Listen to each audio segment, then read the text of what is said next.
السلام علیکم ورحمۃ اللہ وبرکاتہ۔ امید کرتا ہوں سب خیر خیریت سے ہوں گے اللہ کے فضل و کرم سے۔ سبسکرائب کریں امر ربی اسلامک 313 چینل کو، لائک کمنٹ اور شیئر کرنا مت بھولیے۔ بیل آئیکن کو بھی پریس کر دیجیے گا تاکہ مزید نیو اسلامک بیان اور ویڈیو آپ تک بآسانی پہنچ سکے۔ جی شکریہ۔ حضرت سیدنا غوث اعظم رضی اللہ تعالیٰ عنہ فرماتے ہیں میرے اوپر صحاب نور چھا گیا اور آواز آئی، عبد القادر تو نے اللہ کی اتنی عبادت کی ہے، اتنی ریاضت کی ہے کہ شریعت کا ہم تمہیں اب مکلف نہیں رہنے دیتے، اور اب تو نماز نہ پڑھے اور دیگر اعمال نہ کرے تو تجھے کوئی پکڑ نہیں، میں تیرے اوپر ایسے راضی ہو گیا۔ تو ایسے بادل سے آواز آئی، کہتے مان میرے دل میں خیال آیا کہ اگر عبادت کا مکلف نہ ہونا ہوتا تو امام الانبیاء صلی اللہ علیہ وسلم سے بڑھ کر کون اللہ کا مقرب تھا۔ حتی تتورم قدمہ، حضور جب نماز پڑھتے اور اس قدر لمبا قیام کرتے حضور کے مبارک پاؤں سوج جاتے، لیکن ان کو تو کہا گیا وَاعْبُدْ رَبَّكَ حَتَّى يَأْتِيَكَ الْيَقِينُ، انہیں تو کہا گیا کہ آخری سانس تک اللہ کی عبادت کرنی ہے۔ تو میں کون ہوں کہ مجھے کہا جائے کہ تو اب عبادات کا مکلف نہیں رہا، کوئی بات نہیں ہے۔ تو کہتے ہیں میں لا حول ولا قوت الا باللہ پڑھا تو وہ جو مجھے نور نظر آ رہا تھا وہ سیاہی میں بدل گیا۔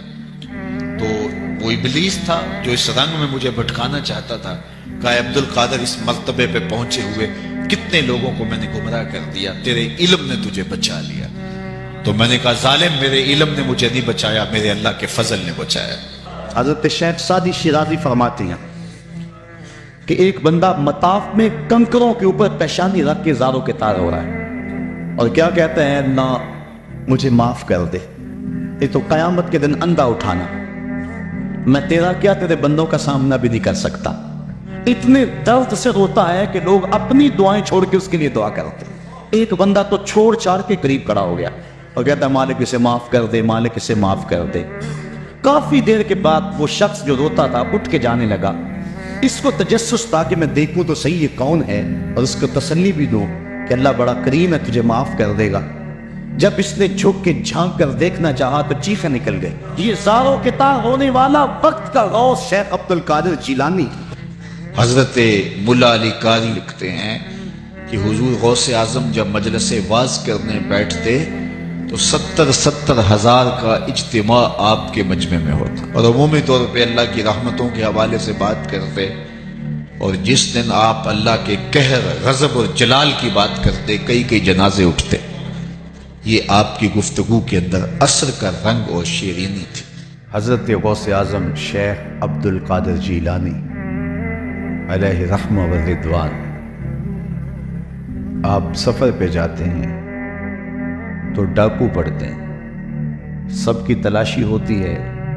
آپ چونکہ کم عمر تھے تو سرسری سی تلاشی لے کے آگے آپ کو بھیجنے لگتا ہے ڈاکو۔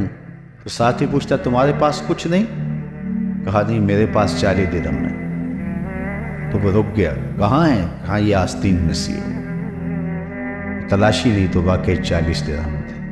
اپنے سردار کے پاس لے کے جاتا۔ یہ بڑا عجیب سا بچہ ہے، لوگ ڈاکوؤں سے مال چھپاتے ہیں اور اس نے مجھے بتایا ہے۔ تو وہ بھی حیرت زدہ ہو کے پوچھتا ہے یہ کیا کہانی ہے؟ لوگ تو ڈاکوؤں سے مال چھپاتے ہیں اور تمہاری تلاشی ہو گئی تھی، تمہیں آگے بھیجتے بھیجتے اس نے پوچھ لیا تمہارے پاس بھی کچھ ہے؟ تو تم نے بتا دیا 40 درہم میں، تم خاموش رہتے یا کہتے نہیں میرے پاس کچھ نہیں ہے؟ کہا میری ماں نے رخصت ہوتے ہوئے میری آستین میں یہ 40 درہم سیے تھے اور ساتھ وصیت کی تھی بیٹا زندگی میں کبھی جھوٹ نہیں بولنا۔ میں ماں کی عہد پہ کھڑا ہوں، ماں نے مجھ سے عہد لیا تھا، اس عہد پہ کھڑا ہوں۔ اللہ اکبر۔ اب وہ ڈاکوں کا سردار سجدے میں سر رکھ دیتا ہے، مالک یہ بچہ ہو کہ اپنی ماں کے عہد پہ کھڑا ہے اور میں تیرے عہد پہ کھڑا نہیں ہو رہا۔ حضرت غوث اعظم کے ہاتھ پہ سب سے پہلے توبہ کرنے والے یہ ڈاکو لوگ۔ جب آپ سچ بولتے ہیں تو اللہ اس سچ کی برکت سے نور دلوں میں پیدا کرتا ہے۔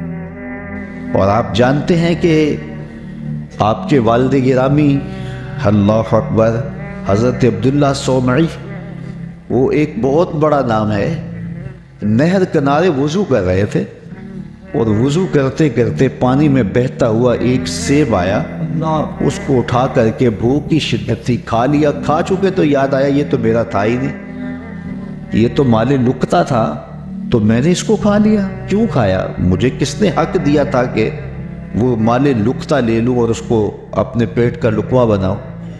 خیر، جس سمت سے پانی آ رہا تھا اسی سمت پہ چل پڑے۔ بہت دور جا کے دیکھا کہ ایک باغ ہے سیبوں کا جس کی شاخیں لٹک رہی ہیں پانی میں۔ سمجھ گئے کہ یہاں سے ٹوٹا ہوگا، گرا ہوگا، تو باغ کے مالک کے پاس گئے، آپ سے ملنا ہے۔ وہ جس نے بڑا اعزاز دیا، کہا جی بتائیے۔ اس نے کہا کہ بتائیے کس کام آئے ہو؟ اس نے کہا کوئی آیا ہے، اس کو کچھ چاہیے ہوگا۔ تو کہا حضرت آپ کے باغ کا ایک سیب میں نے کھایا ہے، اور وہ ایسے وضو کر رہا تھا تو غلطی سے میں نے کھا لیا ہے، تو اب اس کا کیا ہرجانہ ہے میرے ذمہ؟ اس نے وہ اسے دیکھا کہ یہ کوئی معمولی بات ہے جو کر رہے ہیں۔ اس نے کہا، اس کے تیور بدل کے، پہلے تو مہمان نوازیاں تھی، کہا نہیں ایسے نہیں معافی ملے گی۔ کہا کیسے معافی ملے گی؟ کہا 12 سال میرے باغ کی گوڈی کرنی پڑے گی۔ ایک سیب کے بدلے 12 سال؟ لیکن وہ بھی کوئی صاحب نظر تھے، اور وہ بھی اس دوران ان کی تربیت کرنا چاہتے تھے اور ان سے انہیں دیکھنا چاہتے تھے، تو کہا کہ 12 سال تمہیں میرے باغ کی گوڈی کرنی پڑے گی۔ تو تیار ہو گئے کہ ٹھیک ہے، وہ میرا گناہ تو دھل جائے گا، تم معاف تو کر دو گے۔ آج غوث پاک کی 11ویں پکانے والے دیکھیں وہ کس مال سے پکا رہے ہیں۔ یہ میں غوث اعظم کے والد کی کہانی سنا رہا ہوں۔ اللہ اکبر، 12 سال گوڈی کر رہے ہیں، 12 سال۔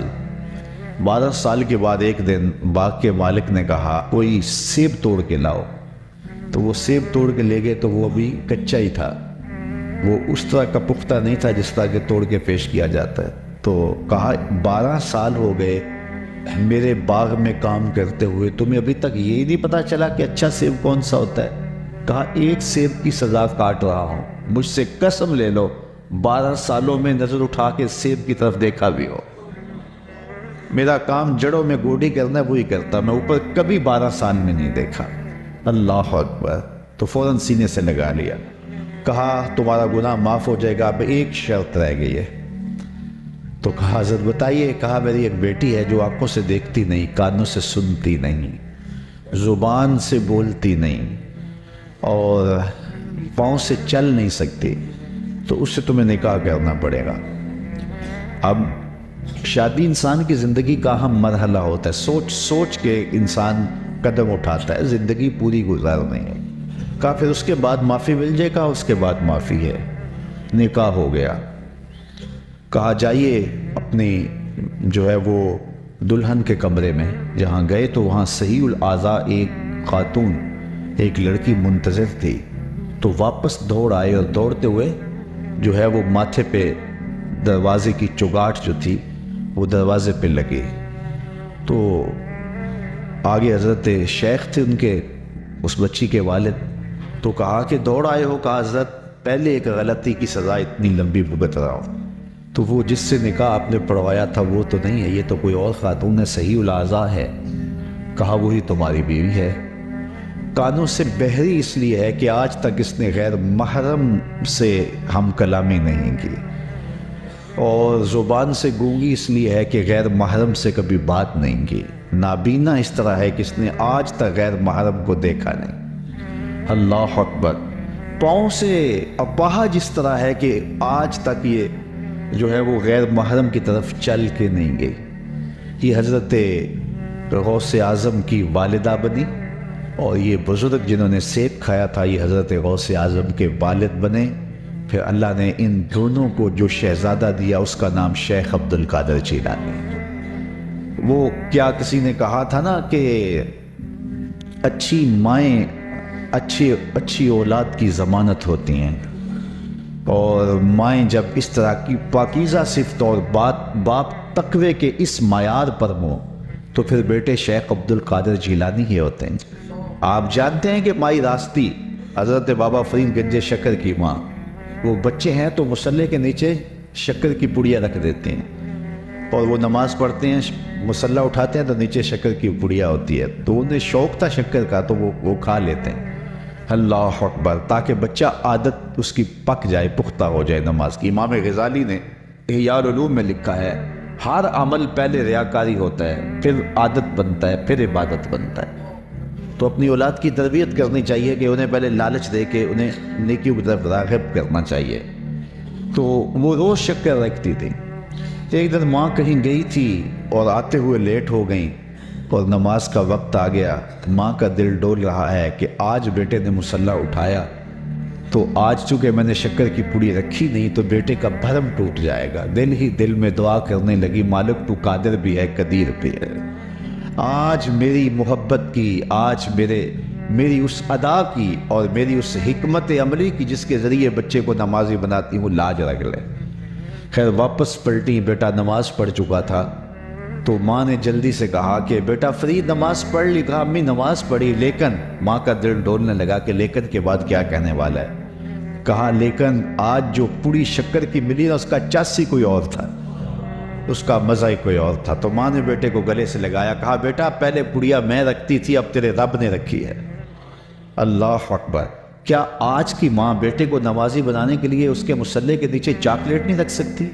آج اس کو نمازی بنانے کے لیے کوئی طریقہ اختیار نہیں کر سکتی؟ آج اگر ماں اپنی اولاد کی تربیت کے لیے کوئی اس دور کی مطابقت میں اچھا فیصلہ کرے اور اس کو دین کی طرف راغب کرے تو آج کا بیٹا بھی بایزید بستامی کا جانشین بن سکتا ہے، آج کا بیٹا بھی غوث اعظم الشیخ عبد القادر جیلانی کا جانشین بن سکتا ہے، بابا فرید گنج شکر کا جانشین بن سکتا ہے۔ قطب الدین بختیار کاکی علیہ رحمہ جب حفظ کرنے جاتے ہیں تو استاد پہلا پڑھا سپارے سے آغاز کرتے ہیں، سارا پارہ سنا دیتے ہیں، دوسرا تیسرا حتیٰ کہ 14 پارے سنا دیتے ہیں۔ 15ویں پارے سے استاد جی شروع کیجیے۔ کہا جس درس گاہ سے 14 پارے حفظ کیے ہیں تو وہیں سے باقی پارے بھی حفظ کر لیے ہوتے۔ کہا میری ماں کو 14 پارے آتے تھے اور جب صبح اٹھتی تھی اور اتنی دیر تک جو ہے وہ رکتی نہیں تھی، کام بھی کرتی رہتی تھی، 14 پاروں کی تلاوت بھی کرتی رہتی تھی۔ اور یہ بات میں نے ماں کی آغوش سے یہ پارے سیکھ لیے ہیں۔ جب ماں ایسی ہو تو بیٹے قطب الدین بختیار کاکی بنتے ہیں۔